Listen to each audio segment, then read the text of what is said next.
자, 여러분, 이번에는 여러분 교과서 44쪽을 보시면 되겠습니다. 학습활동 3번에 감상다지기가 있는데요.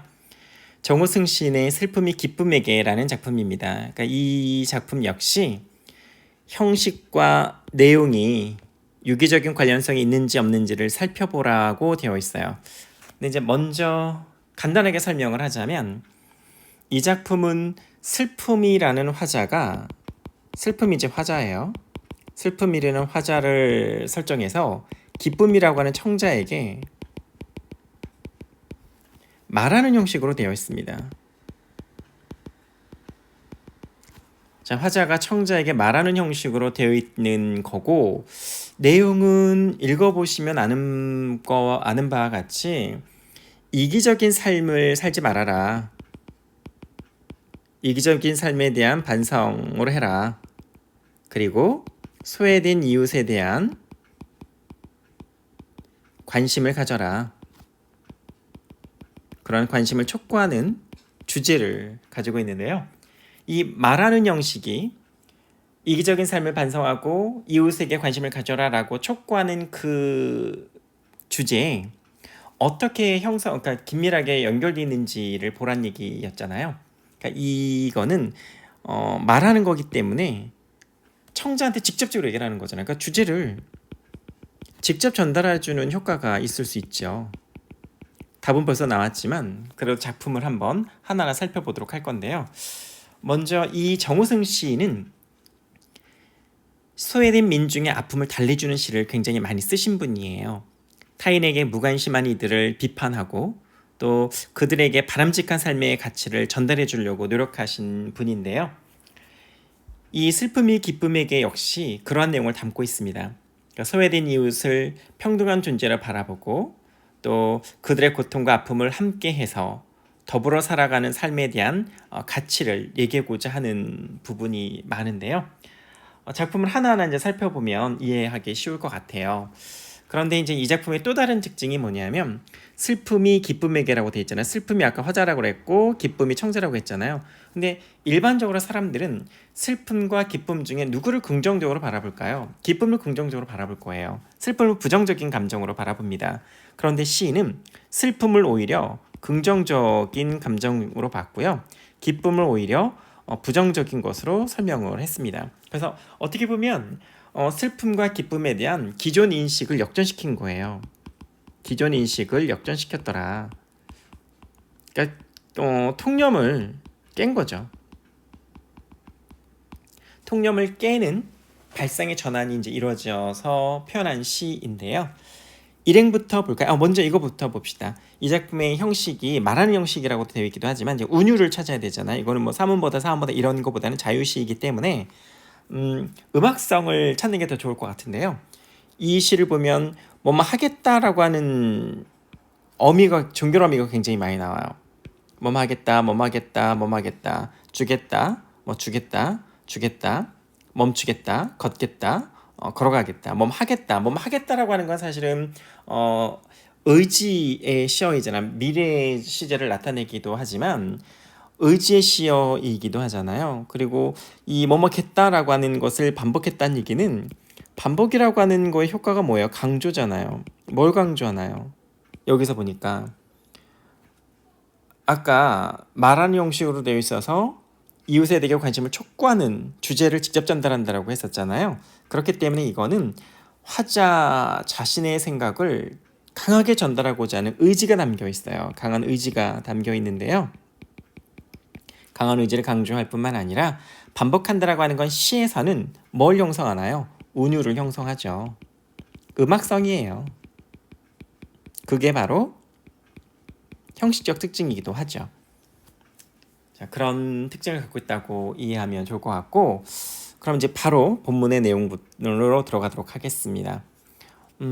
일행을 볼까요? 나가 화자이죠. 너는 청자이죠. 근데 나는 누구라고 그랬어요? 나는 슬픔이죠. 너는 누구예요? 기쁨이에요. 나는 너에게 슬픔을 주겠다라고 했잖아요. 근데 슬픔을 기쁨을 너 표현을 했죠. 이건 추상적인 관념이잖아요. 사실은 기쁨이나 슬픔은 이러한 추상적인 관념을 의인화시켰죠. 그럼 의인법도 있네요. 추상적 관념을 의인화했다. 의인법도 있고요. 그래서 이 의인화해서 대화하는 형식으로, 대화를 건네는 형식으로 취하고 있다라고 이해하면 될 것 같은데요.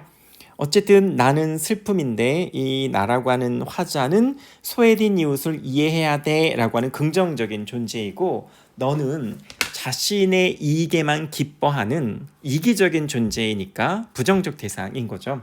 그럼 여기서 슬픔이라고 하는 것은 어떤 의미이겠어요? 당연히 그렇죠. 소외된 이웃과 더불어 살아가는 따뜻한 마음, 연민인 거예요. 연민 또는 뭐 애정이 담긴 뭐 그런 슬픔 이런 거죠. 결국은 이웃에 대한 관심이에요. 이웃에 대해서 관심을 보이는 슬픔, 그 사람들의 아픔에 공감해주는 슬픔이라는 거죠. 그래서 긍정적인 슬픔인 내가 부정적인 기쁨인 너에게, 이기적인 너에게 연민을 느끼고 또 소외된 사람들의 아픔에 공감해주게 하는 슬픔을 느끼게 하겠다. 그런 얘기로 이해하면 될 것 같아요. 그 다음 이행에 보면 사랑보다 소중한 슬픔을 준다고 했죠. 근데 일반적으로 사랑이 소중한가요? 슬픔이 소중한가요? 사랑이 더 소중하다고 얘기를 하죠. 이거는 왠지 모순된 얘기인 것 같죠. 말이 안 되는 듯하죠. 그렇지만 이 안에 굉장한 진리를 담고 있는 표현인 거예요. 말이 안 되는 모순된 듯한 표현이지만 굉장한 진리를 담고 있는 것을 우리는 뭐라고 하나요? 그렇죠. 역설적 표현이라고 하죠. 여기 표현기법의 의인화, 역설적 표현 뭐 이런 것들이 있네요. 표현기법들이 이제 있네요. 자, 역설적 표현이라고 하는데 말이 안 되는 모순되는 표현을 한 것 같지만 사실은 그 안에 진리를 담고 있더라. 어떤 진리를 담고 있어요? 그렇죠. 소외된 사람들의 아픔에 공감하고 소외된 이웃에 대해서 따뜻한 마음을 전해주는 그러한 슬픔이 더 소중하다라는 얘기인 거죠. 그러니까 청자의 변화를 촉구하는 거예요. 그러니까 청자의 변화를 촉구하기 위해서 역사적 표현을 썼고 뭐뭐 하겠다라고 하는 반복적인 의지의 종결어미를 썼고요. 자, 그 다음에 겨울밤 거리에서 귤 몇 개 놓고 귤 몇 개 놓고 살아온 추위와 떨고 있는 할머니에게, 할머니 나왔네요. 자, 근데 이 귤 몇 개를 놓고 파는 할머니예요. 이 귤 몇 개는 이 할머니가 팔아야만 먹고 살 수 있는 거잖아요. 그러니까 생존을 위한 노력인 거죠. 생존을 위한 노력인데 귤을 되게 많이 쌓은 것도 아니에요. 그 몇 개만 놓고 그걸 판다는 얘기잖아요. 그러면서 추위에 이제 덜덜 떨고 있는 그 할머니에게, 이 할머니는 소외층이죠. 소외된 이웃이에요. 그런데 그런 귤값을 깎으면서 기뻐하던 너를 위하여, 이 너를 봐보세요. 너는 이 할머니가 되게 소외층이고 배려를 받아야 되고 또 연민을 느껴주고 사랑을 담아주고 관심을 가져줘야 되는 대상인데, 그러한 대상에게 귤값을 깎으면서 기뻐하잖아요. 되게 이기적인 존재인 거죠. 남을 배려할 줄 모르고 자신의 이익만을 추구하는 왜곡된 기쁨의 모습을 보여주고 있어요. 왜곡된 기쁨의 모습인데, 이 결국은 이 할머니와 너가 서로 대조가 이루어져서 화자가 얘기하고 싶은 것은 그 다음에 나와 있는 슬픔의 평등한 얼굴을 보여주겠다예요. 그럼 슬픔의 평등한 얼굴이 이제 무엇인지 알아야 될 거잖아요. 자, 그러기 전에 먼저 할머니가 어떤 존재인지를 볼까요? 소외층이지만 연민의 대상이고 또 관심의 대상이고 그렇다는 거고, 반면에 너라고 하는 왜곡된 기쁨, 쉽게 말하면 이기적인 존재는 비판의 대상이 되어야 하고 또 각성의 대상이 되어야 하죠. 깨달아야 하는 거잖아요. 그런 소외된 이웃의 아픔에 공감해 줄 수 있게 깨닫는 대상이어야 하는 거잖아요. 그런 대상 너를 위해서 나는 슬픔의 평등한 얼굴을 보여주겠다. 이 슬픔의 평등한 얼굴이라고 하는 것은 소외된 이웃을 배려하지 않고 또 소외된 이웃을 멸시하는 것이 아니라 똑같이 평등한 인간, 더불어 살아가는 존재라는 거죠. 더불어 살아야 할 사람들이라는 거죠. 그런 사람들이라고 하는 것을 내가 보여주겠다.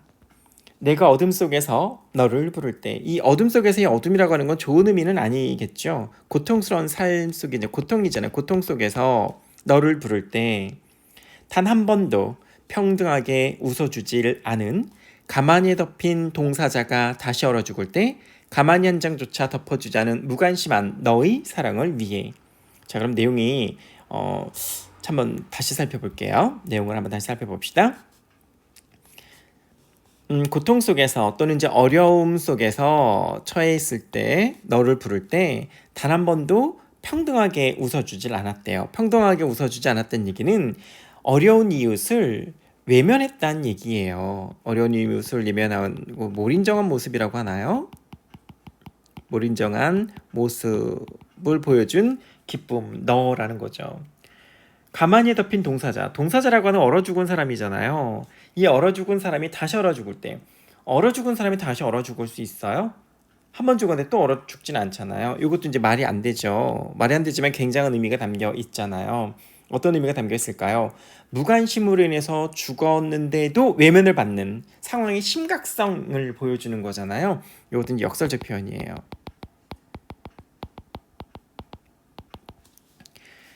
가만히 덮인 얼어 죽은 사람이 다시 얼어 죽을 때, 그럴 순 없잖아요, 그죠? 그러니까 무관심으로, 사람들의 무관심으로 죽었어요. 그런데 또 외면받아요. 이건 이제 상황의 심각성을 얘기하는 거죠. 굉장히 이기적인 심각성을 드러내주는 거예요. 그래서 몰인정한 그런 모습을 보여준 너가 얼어 죽은 사람이 또 얼어 죽을 때 가만히 한 장조차 덮어주지 않은 너의 무관심. 그럼 가만히 한 장이라고 하는 건 뭘까요? 최소한의 인정이에요. 최소한의 인정조차 보여주지 않은 무관심한 너의 사랑을 위해. 무관심한 너의 사랑이라고 하는 메마른 이기심이죠. 그러니까 이기적인 거라는 거죠. 이기심, 메마른 너의 사랑, 이기심. 그러니까 이웃을 외면하고 자신의 삶만 소중하게 여기는 사람, 뭐 이런 거겠죠. 외면하고 자신의 삶만 소중하게 생각하는 거. 그러니까 타인의 아픔에 공감할 줄 모르는 거죠. 그죠? 그러니까 흘릴 줄 모르는 너의 눈물을 위해. 이 사실 눈물이라고 하는 건 어떤 거예요? 타인의 아픔에 공감하는 눈물인 거잖아요. 타인의 아픔을 공감하는 눈물이에요.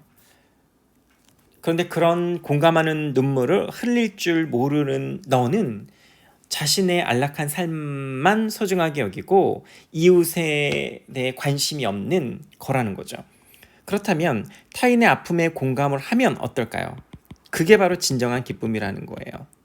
그런데 여기서의 기쁨은 자신의 안락한 삶만을 소중하게 여기는 왜곡된 기쁨이라는 거죠. 그래서 어찌되었든 너의 눈물을 위해서, 타인에 대한 사랑과 관심을 갖게 해줘야 할 너의 눈물을 위해서 나는 이제 너에게도 기다림을 주겠다. 기다림을 준대요. 이 기다림이라고 하는 것은 연민과 애정이 담긴 기다림이겠죠. 연민, 애정, 이웃에 대한, 소외된 이웃에 대한 연민과 애정이 담긴 기다림일 거예요. 쉽게 말하면 소외된 이웃의 아픔을 공감할 수 있고, 그렇죠? 아픔을 공감할 수 있고, 그 다음에 진정한 사랑을 알기 위한 고통의 시간일 것이고, 이해할 수 있는 시간일 거라는 거죠. 그런 기다림을 주겠다. 이 세상에 내리던 한방눈을 멈추겠다. 자, 한방눈을 멈추겠대요. 한방눈을 왜 멈춰요? 좋은 거니까 나쁜 거니까. 그렇죠. 슬픔의 입장에서는 소외층에게 고통을 가중시켜주는 존재여서 안 좋은 한방눈이에요. 그래서 멈추겠다는 거예요. 근데 기쁨에게는 어떤 눈일까요? 한방눈이라고 하는 것이. 그렇죠. 즐거움이에요. 근데 즐거움인데 어떤 즐거움? 이기적 즐거움이죠. 어찌되었든 슬픔에게는 고통을 가중시키는 안 좋은 거고, 기쁨에게는 이기적인 즐거움이기 때문에 긍정적인 의미는 아니에요. 부정적인 의미예요. 한방눈이라고 하는 건. 그러니까 없애버려야 할 부정적인 대상인 거죠. 부정적 대상을 멈추게 없애버리겠다. 보리밭에 내리던 봄눈들을 데리고, 봄눈을 한번 봐보세요. 봄눈들을 데리고 추워 떠는 사람들의 슬픔에게 다녀와서, 눈 그친 눈길을 너와 함께 걷겠다. 여기서의 봄눈이라고 하는 건 보리밭에 내리던 봄눈을 데리고 추위에 떠는 사람들의 슬픔에게 다녀온다고 했잖아요. 좋은 거니까 데리고 다녀오겠어요? 나쁜 거니까 데리고 다녀오겠어요? 그렇죠. 좋은 거예요. 이거는 긍정적인 의미를 갖고 있는 거예요. 봄눈은 소외층을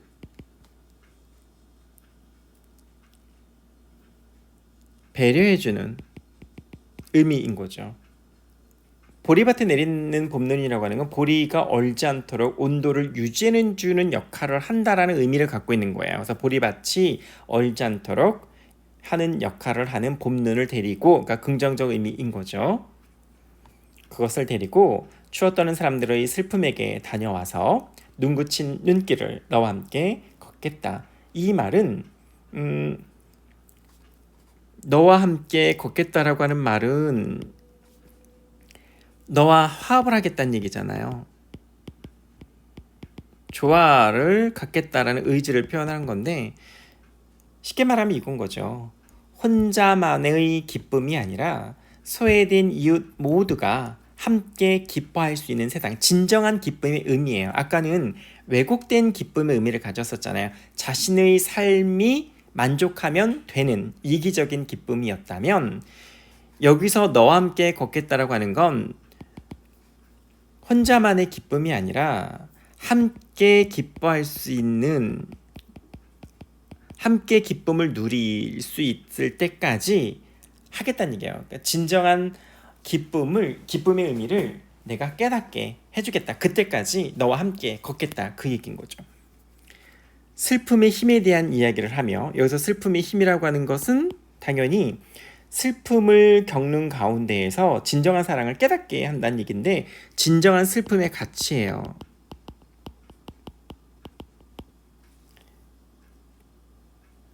진정한 기쁨의 의미인 거죠.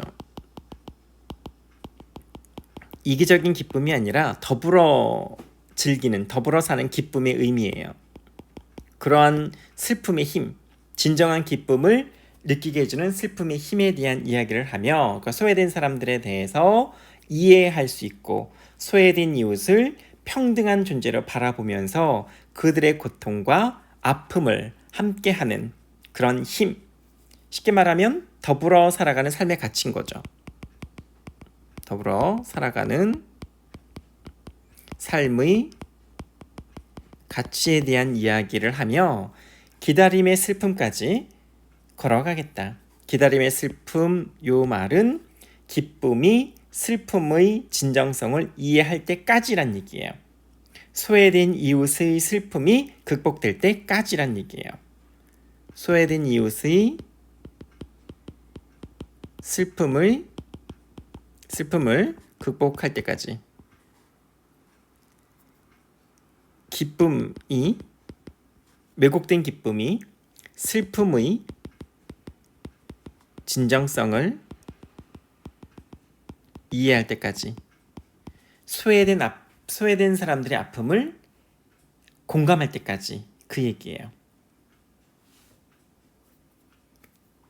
그때까지 너와 함께 하겠다 라는 의미로 이해하면 될 것 같습니다.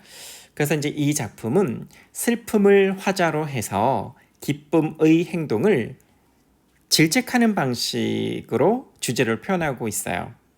그리고 슬픔과 기쁨이 지닌 일반적인 통념에서 벗어나서 슬픔의 긍정적 의미를 부여해서 시상을 전개하고 있다는 특징이 있고, 또 이 작품의 주제가 이기적인 삶에 대한 반성, 그리고 소외된 이웃에 대한 사랑과 관심을 촉구하는 작품으로 이해하면 될 것 같습니다. 이상입니다.